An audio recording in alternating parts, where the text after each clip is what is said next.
Dear student, आज हम हरूफ तहजी का पहला हरफ अलीफ पढ़ना और लिखना सीखेंगे और इससे शुरू होने वाले अल्फाज सीखेंगे। तो आर यू रेडी नो? अलीफ, अलीफ से अनार, अलीफ से अंगूर, अलीफ से अमरूद। अब मेरे हाथ में कुछ कार्ड हैं, आपने इनमें से अलीफ ढूंढना है।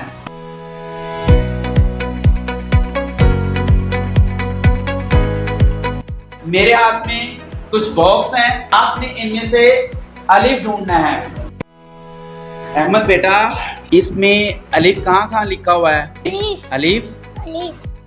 अब हम हरफ अलीफ के ऊपर दायरा लगाना सीखेंगे। यहाँ पे जहाँ जहाँ अलीफ लिखा हुआ है वहाँ वहाँ आपने दायरा लगाना है।